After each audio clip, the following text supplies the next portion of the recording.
જે ધર્મમાં ગાયને માતા તરીકે પૂજાય છે, જ્યાં બાળક બનતા ભગવાન શ્રી કૃષ્ણ પણ ગોપાળ તરીકે પશુપાલન કરે છે, આ દેશની ધરતી પર જ્યાં ગૌ સેવા થાય છે ત્યાં દેવતાઓ વસે છે. અને આવી જ પવિત્ર સેવા ભૂમિ છે વારાહી ગામની ભીડભંજન હનુમાનજી ગૌશાળા. ગૌમાતા માત્ર પશુ નથી, ગૌમાતા છે જીવનદાયી, જે દૂધ આપે છે, ઘી આપે છે અને નૈતિક મૂલ્યો પણ આપે છે. એક સમયે આપણે ઘરમાં દરેક ગાયને ઘરનો સભ્ય માનતા, પણ આજે જ્યારે આધુનિક જીવનશૈલીમાં ગાયો રસ્તે રઝળતી જોવા મળે છે, ત્યારે પણ કેટલીક સંસ્થાઓ એવું કાર્ય કરી રહી છે જેને જોતા દેવતાઓ પણ પ્રસન્ન થાય. ગૌ સેવા યજ્ઞ છે જેમાં દૂધ નહીં પણ પ્રેમ વહે છે, સેવા વહે છે, કરુણા વહે છે. અને આ કરુણાનું મોટું કેન્દ્ર છે ભીડભંજન હનુમાનજી ગૌશાળા વારાહી. વારાહી ગામમાં આવેલ ભીડભંજન ગૌશાળામાં રોજના હજારો ગાયોની સેવા થાય છે. દરેક ગાય માટે અહીંયા છે ચારો, તાજું પાણી, તબીબી સારવાર, આરામદાયક છાંયડો.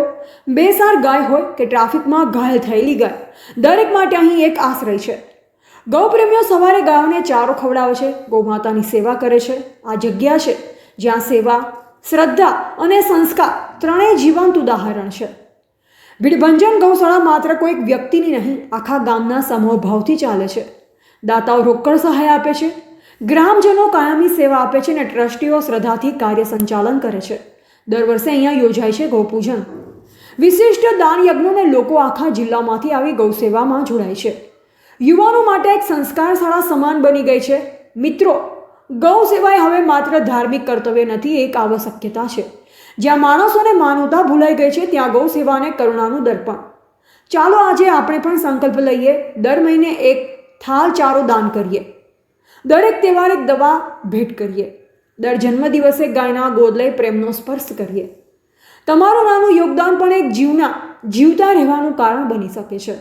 મિત્રો, જે રાષ્ટ્રમાં ગૌમાતા માટે શ્રદ્ધા હોય છે ત્યાં અન્નની અછત નથી, ત્યાં દુઃખ ટકતું નથી.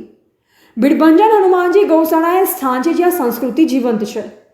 ચાલો આપણે સૌ આ દિવ્ય કાર્યમાં જોડાઈએ. આપ કોઈ પણ રીતે સહભાગી બની શકો છો, સમયથી, સાધનથી, સેવા અને પ્રેમથી. એજીપી ન્યૂઝ ઇન્ડિયા હંમેશા સત્યની સાથે.